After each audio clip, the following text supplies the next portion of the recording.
जाथाया अन्याय जादों बेखौ जों बुंनो हायो। दा दसिया सोरबा बे पलिटिकेल पार्टिया जे बेखौ थांनानै जे बेखौ मार्डार खालामदों मादों बिदिनो खुनु बाथ्रा गैया। आरो BPFनि सरकार समाव बेबादि गाज्रि जाथाय जाफेराखै, फार्स्ट टाइम जादों बा मिस्टेकेलि जाबाय।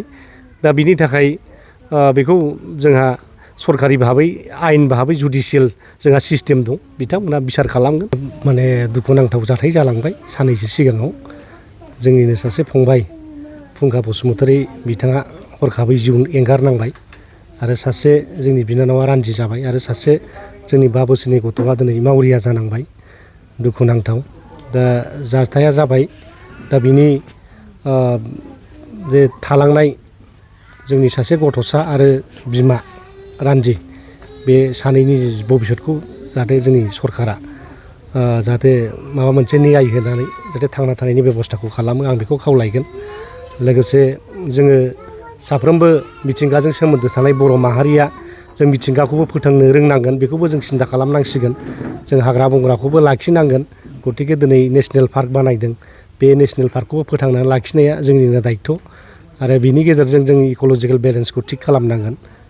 जोङो मानसि थांनानै थानोबा, जिब जुनार थांनानै थानोबा दिनै अक्सिजेन नांगौ आरो मानसिनि जिब जुनारनि हगारनाय कार्बन डाइ अक्साइड गेसखौ सोबनो थाखाय बिफां लाइफांबो नांगौ। दा बे मोननै जिनिसा बेलेन्सआव थायाबा जोंनाव दुंखावनाय जागोन, दैबाना बारा जागोन। दा बेखौ बे फारसेबो जोङो दिनै नायनांगौ गोबां बिथिंफोर दंसै आरोखि। दा ओंखायनो खावलायनो लुबैदों जोंनि रायजो राजा बिथांमोनखौबो जेहाय माने रेस्ट्रिक्टेड एरिया आरो मिथिंगाखौ फोथांनानै लाखिनाय, बिफां लाइफां बा हाग्रा ओनसोलखौ फोथांनानै लाखिनाय, बेयावबो जोङो बयबो हानायखिनिखौ भान्दारि होलायनांगौ आरो इयुनाव जाहाथे बिदि दाजाथोंसै। आरो जोंनि फरेस्ट डिपार्टमेन्टनि मानसिफ्राबो जाहाथे बेबादि बेबादि हरखाब बेफोरबायदि डिसिसन लायाजासे मोनसे नर्मेल बेबस्था हयथ' बेखौथ' माने हमनोबो हायोमोन बा आथिङावबो गुलि गावनो हानायनि बेथ' परिबेस दंमोन, डाइरेक्ट खर'आव गावाबालानो। दा बे मोनसे इनजास्टिस जादों। जेखि जाया मानो मिजिंथिदों इयुनाव जाहाथे बिदि जाया।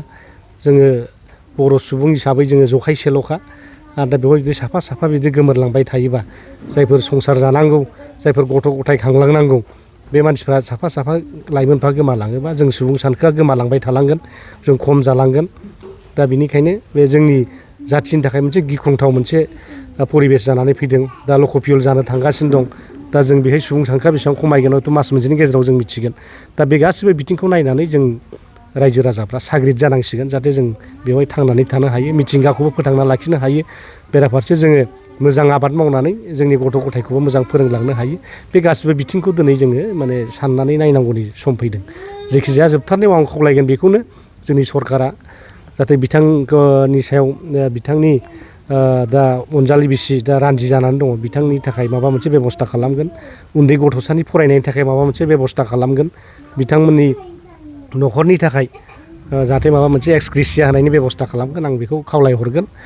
आरो इयुनाव जाहाथे बेबादि रावनिबो मेगनाव जाहाथे मोदै गवा, रावबो जाहाथे अबथिरा जिउ बावनाङा, बिनि थाखाय आं साफ्रोमबो रायजो राजा बिथांमोनखौ खावलायगोन आरो डिपार्टमेन्टखौ खावलायगोन जाहाथे जोङो मोनसे नर्मेल सिटुवेसनजों लांनानै जोंनि मिथिंगाखौबो रैखा खालामनो हायो आरो जोंनि माने जाथिखौ फोथांनो हाखायो आरो लोगोसे जोंनि सोलोंथाइ बिथिं, रांखान्थि बिथिं, समाज बिथिं, थुनलाइ बिथिं जाहाथे बेखौबो जों लांफानो हायो, बेखौ आं खावलायगोन। बे दुखुनांथाव जाथायखौ लानानै जे राजखान्थिनि जिथु गाब गाहोनो नागिरदों, जेराव बुंसोलायदों जे BTC सरकारनि समाव बेबायदि गले गले जाथाया मानो जाबाय थायो होननानै अपोजिसननिफ्राय जगाजग खालामो। दा बे राजखान्थियाथ' बेखौनो खालामखागोन। अपोजिसना पजिसनखौ बेबादि समाल'सना खालामनाय, बे जाबाय डेम'क्रेसिनि मोनसे केरेक्टार। बेनिफ्राय रावबो जानगाराव थानो हाया। जेखि जाया मानो बेवहाय माने जास्टिस इनजास्टिस जादों। दा बेखौ सोरबा सासे आं बादि बा सोरबा पलिटिकेल पार्टिया बुंनायनि अधिकार गैया। जोंहा CBI दं, NIA दं, CIT गानानै तदन्त खालामगोन इनजास्टिसा सोर खालामदों। दा बेखौ तदन्त संस्थाफ्रा गावसोर खालामगोन। बेवहाय सोरबा राजखान्थि गाबोनायनि खुनु बाथ्रा गैया। जायखिजाया जाथाया अन्याय जादों बेखौ जों बुंनो हायो। दा दसिया सोरबा बे पलिटिकेल पार्टिया जे बेखौ थांनानै जे बेखौ मार्डार खालामदों मादों बिदिनो खुनु बाथ्रा गैया। आरो BPFनि सरकार समाव बेबादि गाज्रि जाथाय जाफेराखै। दा फार्स्ट टाइम जादों बा मिस्टेकेलि जाबाय। दा बिनि थाखाय बेखौ जोंहा सरकारि भाबै आयेन भाबै जुडिसियेल जोंहा सिस्टेम दं, बिथांमोना बिसार खालामगोन। दा बे हिसाबै आं खावलायगोन जाहाथे बेफोरखौ माने राजखान्थियारि गाब फुननो नाङा दा जों सिन्था खालामलायनांगौ जोंनि सासे बिनानावा रान्दि जादों दा जोंनि सासे उन्दै गथ'सा दिनै मावरिया जाबाय बिथांमोननि जिउआ जाहाथे इयुनाव गोजों जालाङो बिनि थाखाय जों जास्टिस नागिरनो जों गासिबो राजनितिक दलफ्रा जेसेबां जातीय संगठनफोर दं थुनलाइयारि आफाद हारिमु आफाद आबोब जेसेबांखि दङ जों ज' जानानै बिथांमोननो जास्टिस होनो थाखाय जों दा नाजालायनांगौ